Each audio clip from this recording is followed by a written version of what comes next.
జై శ్రీరామ్. ప్రయాగ్రాజ్ మహాకుంభమేళ ఒక ఆధ్యాత్మిక సునామీ. అది దాదాపుగా 40 కోట్ల మంది ఇంకా పైబడి ప్రయాగ్రాజ్లో అంటే ఆ మహాకుంభమేళలో పుణ్యస్నానాలు ఆచరిస్తారనేది ఒక వర్షన్ ఒకటి వస్తుంది. దానికి అనుకూలంగానే దాదాపుగా ప్రతిరోజు 1,20,00,000 నుండి 1,50,00,000 మంది అక్కడ పుణ్యస్నానాలు ఆచరిస్తున్నారు. అక్కడ ఆ పవిత్ర గంగను త్రివేణి సంగమాన్ని సందర్శించుకుంటున్నారు. ఓకే, ఇదొక ఆధ్యాత్మిక ప్రపంచంలో ఆధ్యాత్మిక సునామీలో ఇప్పుడు ప్రపంచం మొత్తం ఇందులోకి వచ్చేసింది. ఈ సునామీలోకి వచ్చేసరి ఇప్పుడు ఈ గంగా ప్రవాహంలోకి ప్రపంచమంతా దాదాపు వచ్చేసింది. కొన్ని గుంట నక్కలు ఎర్ర రంగు పూసుకున్న కుక్క తోలు కప్పుకున్న అంటే మేకవన్న పుల్లులు అంటారు కదా, అలా కొన్ని గుంట నక్కలు కుక్క తోలుకు ఎర్ర రంగు పూసుకొని విచిత్రమైన వాదనలు చేస్తూ దాన్ని అబాసుపాలు చేయాలని చూస్తున్నారు. ఇది ప్రజలందరూ గమనించాల్సిన అంశం. అంటే మీరు ఇక్కడ గమనించుకోవచ్చు, ఒక మామూలుగా అక్కడికి వెళ్ళాక ఇదొకటి అందరికీ ఏమనిపిస్తుంది అంటే అది ఇదొక ప్రచారమే కదా, ఇది కూడా ఒక రకమైన జర్నలిజమే కదా అని చెప్పి చాలామంది అనుకుంటారు. కానీ దీని వెనుక ఒక కుట్ర ఉంది. అంటే సింపుల్గా ఆధ్యాత్మిక కుట్ర కాదు, అంటే బాంబులు పెట్టి లేపేసే కుట్ర లాంటిది కాదు. ఇది ఏంటిదంటే దీన్ని ఈ ప్రయాగ్రాజ్ యొక్క ఈ మహాకుంభమేళను డిఫేమ్ చేయాలంటే ఏం చేయాలా, ఇంకొక చిన్న గీత పక్కబండి ప్రచారం అనేది ఇంకో పెద్ద గీత గీయడం అన్నట్టు.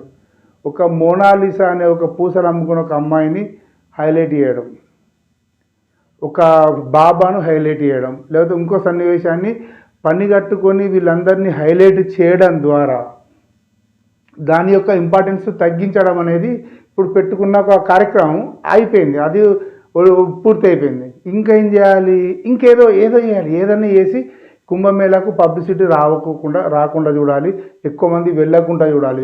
ఎంత తక్కువ మంది వెళ్తే వీళ్ళ కడుపులు అంతా చల్లబడతాయి అన్నట్టు.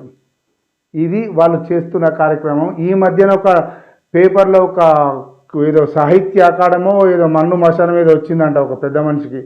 వాడు ఏదో పిచ్చి రాతలు రాశాడు. సరే, పిచ్చి రాతలు అంటే సహజంగా ఉంటాయి. ఒక మంచి పని వెనుక కొన్ని కుక్కలు గుంట నక్కలు ఇవన్నీ మేకనే పురులు ఇవన్నీ ఎప్పుడు ఉంటూనే ఉంటాయి. కానీ ఒక విషయం లోపల, ఒక పవిత్రత విషయం లోపల ఆలోచించాలా. అంటే ఎవడు అంటున్నాడు, ఎప్పుడో పురాణ కాలంలో ఒక్క చుక్క అమృతం పడితే దానికి 12 సంవత్సరాలకు ఒక్కసారి స్నానాలు చేయడమా అనేది అతడు చెప్తున్న ఒక మనిషి అంటున్న మాట. ఒక పవిత్రతకు ఆ పవిత్రతను మేము స్వీకరించి స్నానాలు చేస్తే నీకు వచ్చిన నష్టమైంది, నువ్వెందుకు ప్రశ్నిస్తున్నావు? పోనీ ఇంతగా ప్రశ్నించే దమ్మున్న వాడివి హిందూ ధర్మాన్ని కాకుండా ఇంకా వేరే మతాలను నువ్వు ప్రశ్నించగలవా? పత్రిక ద్వారాను మీడియా ఏదో రకంగా నువ్వు ప్రశ్నించగలవా? ఆ దమ్ము ధైర్యం లేదు. ఎందుకంటే హిందువులు అమాయకులు, ఎట్లా చెప్తే అట్లా పడి ఉంటారు, ఎంత తిట్టినా పడతారు అనే ఒక ఆలోచన. దీంట్లో అసలు వాస్తవంగా ఏంటంటే నాకు తెలిసినంత వరకు, అంటే నాకు తెలిసిన విషయాన్ని నేను చెప్పడం ధర్మం కాబట్టి చెప్తున్నా. ఎక్కడో గంగోత్రిలో పుట్టిన గంగ పుట్టలు గుట్టలు చెట్లు అడవులు ఇవన్నీ దాటుతూ అంటే ఆ వాగులు వంకలు దాటుతూ అడవుల గుండా ప్రయాణిస్తున్న క్రమం లోపల అక్కడ ఉన్న చెట్లలో ఉన్న ఆయుర్వేదాన్ని, అంటే ఆయుర్వేద మందును, ఆయుర్వేద రసాన్ని తీసుకొని పారుతూ వస్తుంది. ఆ వచ్చే క్రమం లోపల అక్కడ ఒక పవిత్ర అంటే ఒక ఆరోగ్యపరమైన మంచితనం, ఆ నీళ్ళలో స్నానం చేస్తే ఆరోగ్యపరంగా అన్ని రకాలుగా బాగుంటుంది అనేది ఒక నానుడి.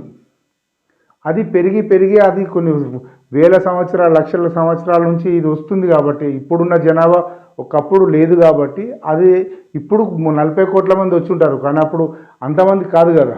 ఆ రకంగా జరుగుతుంది. ఇది ఒక అనాదిగా ఒక సాంప్రదాయబద్ధంగా ఒక ఆధ్యాత్మికంగా నడుస్తున్న ఈ విషయాన్ని, లేకపోతే సాంకేతికంగా చూసుకున్నా ఇంకేమైనా ఇస్తున్నా కూడా ఇంతమంది పోతే మీకు జ్వరాలు రావా, దగ్గు లేవాలా, సర్ది లేవదా? అది నీకెందుకు రాబోయినావా? నువ్వు పోయినావా? ఎవరో పోతురు, వాళ్ళకు ఉండాలి ఇబ్బంది. అరే ఇంతమంది పోతున్నాం, మనకు జ్వరం వస్తుంది కావచ్చు, దగ్గు వర్షం ఎత్తుంది కావచ్చు, సర్దిలు ఎత్తుంది కావచ్చు, ముక్కు బట్ట కట్టుకొని పోదామా అని పోయేవాళ్ళు విచారం చేస్తారు. నువ్వు పోయటాన్ని కాదు, చేసటాన్ని కాదు, నీకెందుకు ఈ గోస, ఈ కర్మ? సో సో ఇలాంటి ఆధ్యాత్మిక సునామీలను చూసి మొరిగే కుక్కలు, గుంట నక్కలు హిందూ ధర్మానికి ఎప్పుడూ ఉంటూనే ఉంటారు. నిజమైన శత్రువులు వీళ్ళే. కాబట్టి దయచేసి గమనించండి, వారికి తగిన రీతిలో బుద్ధి చెప్పాలని చెప్పి తెలంగాణ సామ్నా కోరుకుంటుంది. జై శ్రీరామ్.